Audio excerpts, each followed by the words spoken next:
내가 슈퍼스타라면 안전하다고 소문난 나라라고 하더라도 절대 저렇게는 행동하지 않았을 거다. 나도 한국의 치안에 대해서는 익히 들었는데 한밤중에 택시를 타고 나서지는 못할 것 같다. 한국이라는 나라는 대체 어떤 나라야? 너무 가보고 싶어진다. 한국을 한 번도 안 가본 사람은 있어도 한 번만 가본 사람은 없다더니 이미 그 맛을 알아버려서 저렇게라도 가는 거겠지? 네로라는 해외 스타들이 한국에서 발견되자 그 기사에 달린 댓글들입니다. 한류 컨텐츠가 전 세계를 강타하면서 세계적인 스타들이 한국을 찾아오는데요. 과거에는 우리가 돈을 주며 한국에서 공연해달라고 했지만 지금은 해외 기획사 측에서는 월드 투어를 돌 때 가장 먼저 섭외하는 곳이 한국이라고 하죠. 그도 그럴 것이 한국은 현재 대중문화의 중심이자 유행을 선도하고 있기 때문인데요. 한 번의 성공으로 끝날 줄 알았던 한류가 연이어 성공을 터뜨리면서 앞으로도 수많은 외국 스타들이 한국을 찾을 것으로 예상됩니다. 그런데 한국을 방문한 외국 스타 중 가장 최근 화제가 된 인물이 있습니다. 바로 샘 스미스인데요. 개그맨 황재성 씨가 샘 스미스를 패러디하며 한국에서도 큰 인기를 얻고 있는 가수죠. 샘 스미스는 초반에는 큰 히트가 없던 가수였습니다. 그러다가 스테이 윗미라는 노래가 대박을 쳤는데요. 무려 빌보드 2위를 달성하며 어마어마한 인기를 누리게 됩니다. 그런데 그 뒤로 나온 곡은 I'm Not The Only One이라는 노래로 아쉽게도 미국에서 이 곡은 별로 인기를 끌지 못했습니다. 그런데 흥미로운 것은 한국에서 어마어마하게 히트를 쳤는데요. 이 곡 덕분에 샘 스미스가 한국에서 크게 알려졌다고 해도 과언이 아닙니다. 그리고 이렇게 한국에서 인기를 끌었다는 사실이 입소문이 퍼지며 이 노래도 결국 상승세를 보이며 5위까지 찍는 기염을 토했죠. 그렇게 샘 스미스는 한국을 사랑하게 되었는데요. 2018년 한국을 처음 방문한 그는 공연 며칠 전부터 한국을 방문해 입국 당일부터 서울을 여행하기도 했죠. 그 뒤 공연을 끝낸 그는 자신의 SNS에 서울, 우리의 첫 번째 쇼였다. 정말 감사하다. 나는 이 여행의 모든 순간을 사랑했다. 나는 당신들이 찾아주기만 한다면 다시 올 것이다. 사랑합니다라는 글을 올렸는데요. 이 말이 거짓이 아니었는지 얼마 전 새 앨범으로 다시 한국을 찾았는데요. 성공적으로 공연을 끝마친 그가 헐레벌떡 찾아갔던 곳은 바로 광장시장이었습니다. 샘 스미스는 2018년에 내한했을 때도 광장시장에 들러 김밥, 떡볶이, 순대와 칼국수, 산낙지 등을 먹고 경복궁과 홍대 일대를 관광하며 한국 문화를 즐긴 적이 있죠.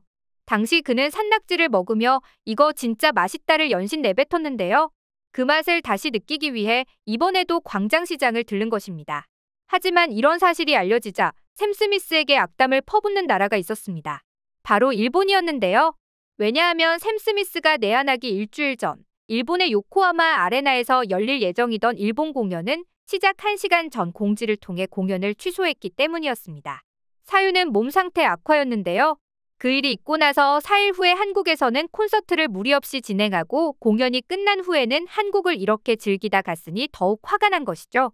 어떻게 보면 한국 공연은 몸 상태가 좋지 않더라도 어떻게든 서고 싶었던 게 샘 스미스의 의중이 아니었을까 싶기도 합니다. 아무튼 이렇게 온갖 스타들을 홀리게 만드는 광장시장의 매력이 무엇인지 궁금해지기도 하는데요.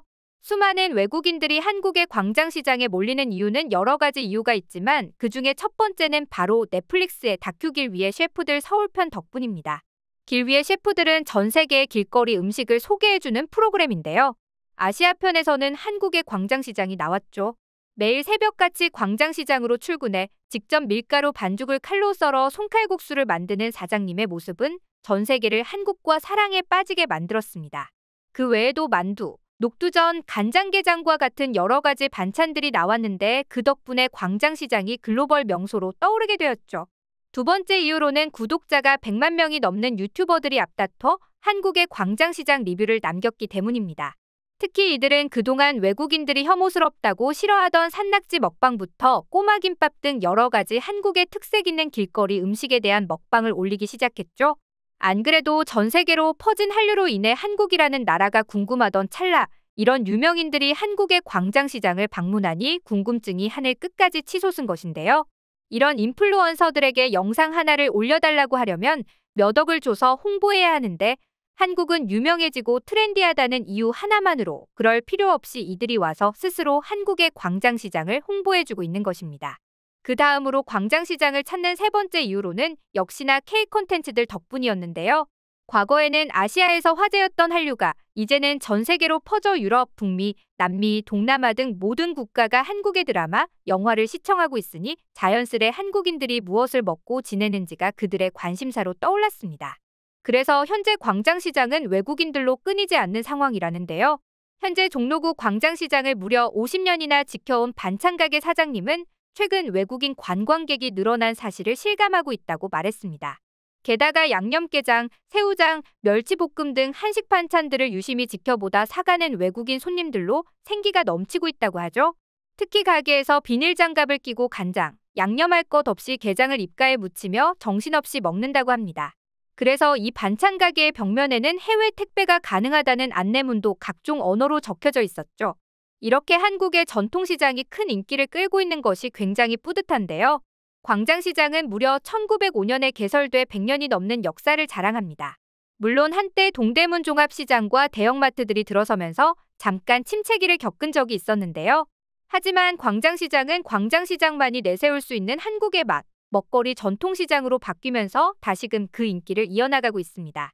광장시장에서는 수수부꾸미, 육회, 칼국수, 녹두빈대떡 등 저렴하면서도 맛있게 먹을 수 있는 음식들이 줄을 이었고 이 음식들이 전 세계 OTT 플랫폼 넷플릭스를 통해 외국인들에게까지 소개되자 안 그래도 내국인들로도 버글버글한데 외국인까지 겹쳐 시장통을 이루고 있죠. 그리고 시장과 길거리 음식은 지저분할 것이라는 편견과 달리 한국의 시장은 굉장히 깨끗하고 위생적이죠. 실제로 이탈리아에서 온 루시 알리지는 광장시장이 매우 깨끗해서 놀랐다며 파전과 만두를 먹었는데 물가가 너무 싸서 좋았다고 말했죠. 그 외에도 한국 광장시장을 방문한 외국인들의 후기가 끊이지 않고 있는데요. 그중 몇 가지를 소개해드리겠습니다. 한국의 광장시장 가지 않는 걸 추천해.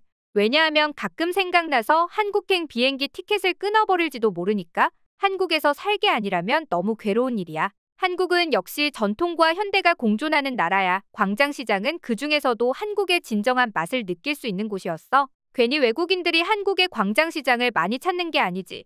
원래부터 외국인들에게 유명했는데 넷플릭스에도 나오니까 더 유명해졌어. 이쯤 되니 슬슬 걱정되기 시작해. 가면 얼마나 줄을 서야 할지 모르겠어. 한국의 전통시장은 시끌벅적해서 너무 재미있어. 한국인들의 정이 가장 잘 느껴지는 곳이 아닐까 싶어. 나는 주기적으로 광장시장으로 여행을 떠나는데 꼭 먹어야 할 것들 알려줄게. 육회, 수수부꾸미, 빈대떡 플러스 완자.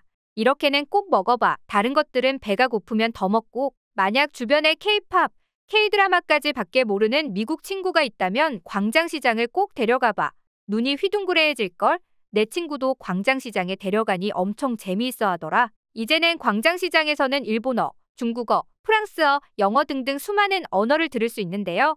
이처럼 전통시장에는 돈을 쓰기 위해 방문한 외국인 관광객들로 가득 차고 있습니다. 물론 한편으로는 최근 광장시장의 한 가게가 바가지 논란이 있긴 했는데요. 현재 수많은 외국인들이 지켜보는 요즘이기에 이런 점은 개선되었으면 좋겠습니다. 앞으로도 한국의 광장시장이 많은 사랑을 받길 바라며 오늘의 영상 마치겠습니다.